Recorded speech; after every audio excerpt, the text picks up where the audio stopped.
The Watcher update in Age of Wonders 4 changes the game significantly. Not just the research system that we'll talk about in the second part of this video, but crucially, what I would argue is a brand new victory condition. They've reworked the magic condition to focus on wonders in Age of Wonders 4. Makes sense. Let's jump in and take a look at all of the juicy detail. And it begins once you unlock a tier 3 Tome of Magic, just like it used to. In this case, I've got the Tome of Summoning, but it doesn't matter, because it'll lead you to unlock this spell, the Bind Gold Ancient Wonder spell, a brand new spell in the game that, as you can see, it operates a little bit differently from the rest of the research tree. It's called a global research spell, and it's much more expensive than the other things that you'll be researching. As you can see on your screen, once you have it unlocked, you can cast it on a gold ancient wonder that you have owned and annexed. So it has to be under your control and it has to be clear.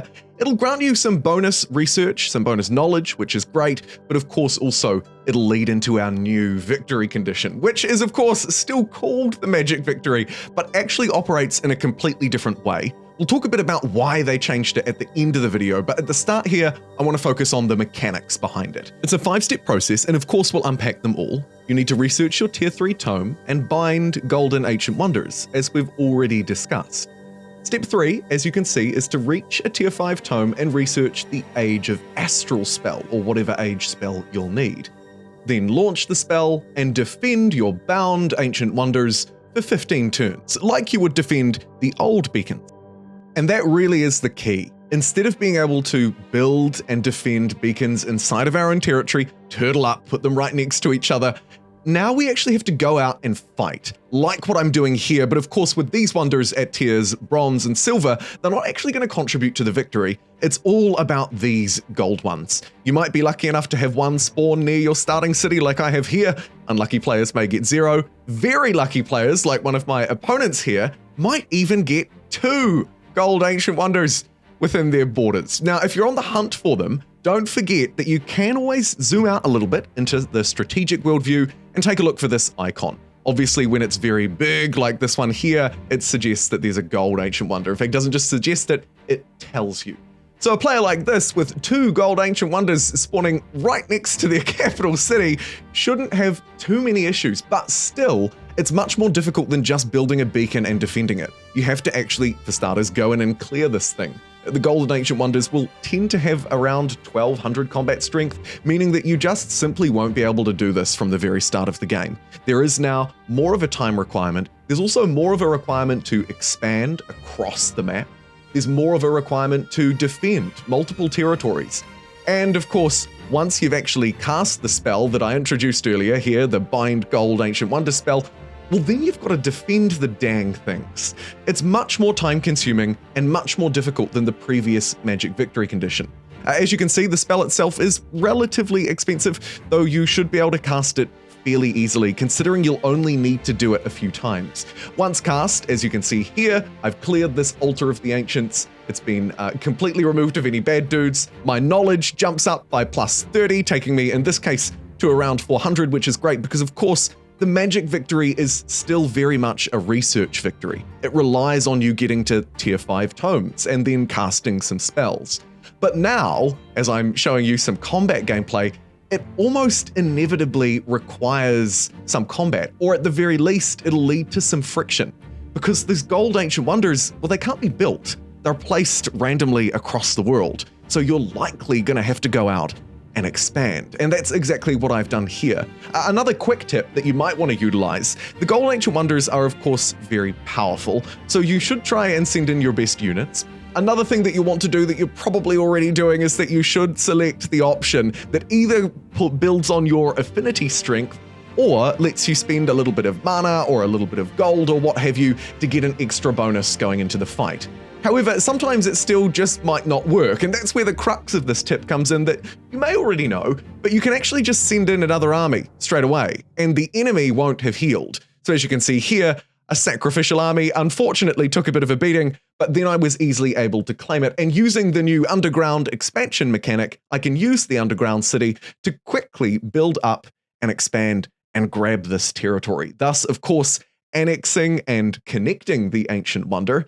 I now own it. All I need to do is cast the new spell onto it. Wham, bam, thank you, ma'am. There's 1 out of 3. In this case, I'm now at 2 out of 3 gold ancient wonders. Once you have 3, or actually beforehand, you need to get to the tier 5 Tome of Magic regardless. In this case, it's Tome of the Archmage. Your experience may vary. You'll then unlock the age of your affinity spell. In this case, it's the Astral Affinity, because that's the tomes of magic that I've been working through.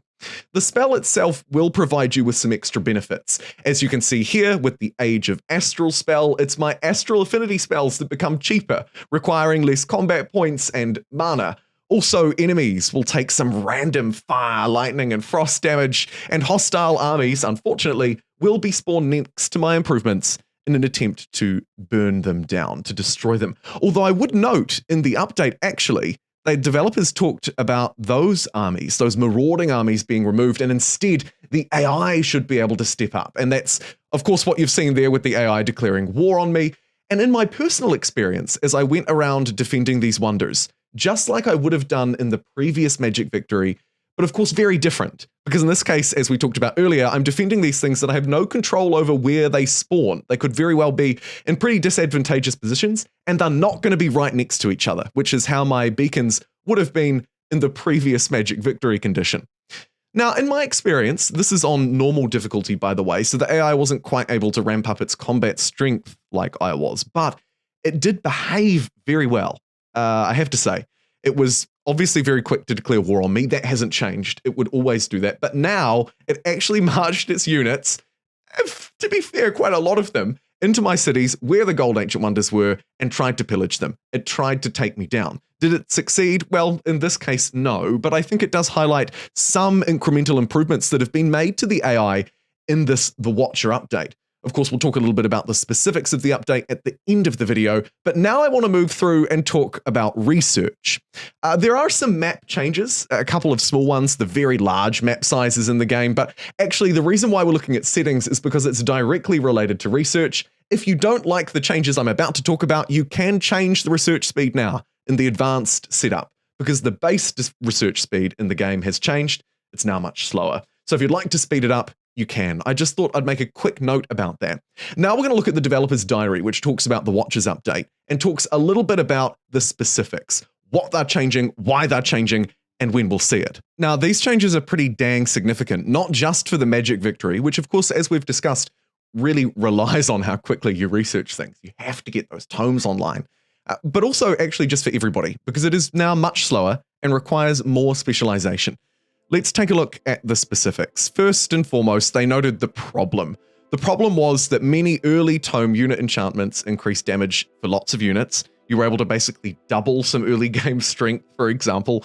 You create incredible damage output with very little mana research and gold. The other issue was that after players had built up their economy, that low tier tomes were very cheap. It was easy to rush through once you got tier 5, grab all of the rest, and basically just research the entire game.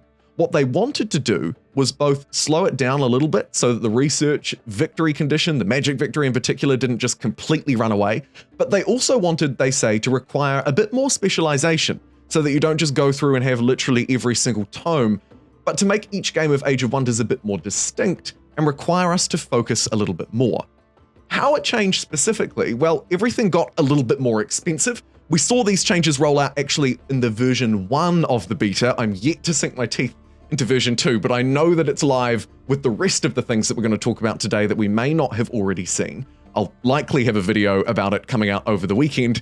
Anyway, how else would you want to spend your Saturday afternoon? Back to the changes. They've also changed the overall pacing of the tomes to feel a bit slower, as we've discussed.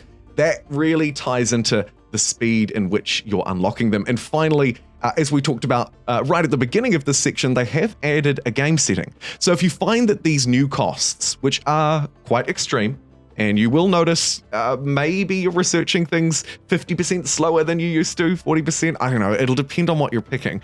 But if you don't like it, you can change it in the game settings. The other thing that they adjusted was how we move through different tomes. This, I believe, is even more of a new change. Instead of requiring 2 tomes from the previous tier, new tome tiers are unlocked by simply having completed 2 more than you did the last time you unlocked a tier. So for example, to get to tier 3, you just need to have 4 tomes. It doesn't need to be 2 from tier 1 and then 2 from tier 2. You just need to have 4 overall.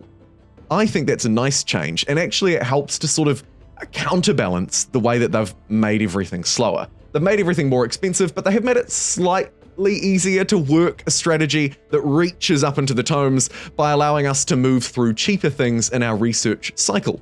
In addition, Tier 3 and higher tomes require a small amount of affinity of the associated type in order to become available. This is something that we're kind of used to, not too different from what we knew.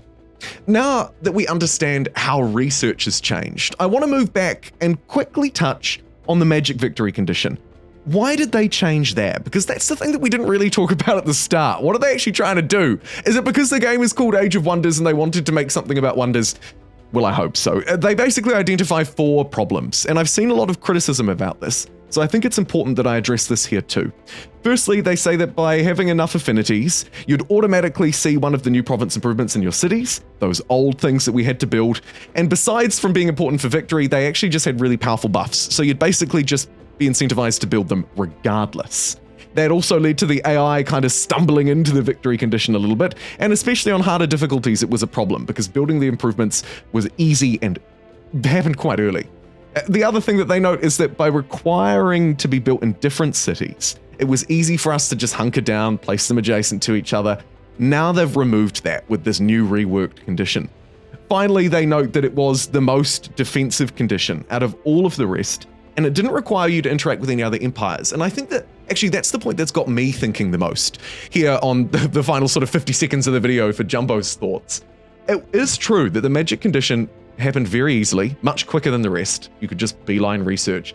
And also you could just turtle up. 3 cities is all you need, adjacent to each other, put the things next to each other, and you kind of just win. The marauding AI units were fairly predictable, and I think that bringing the AI, the actual AI opponents in, will add a layer of randomness and unpredictability, though I do think it's important that they are strong enough to defend at the appropriate levels, of course. They shouldn't, on easy, be stomping over players. There's a fine balance to be struck.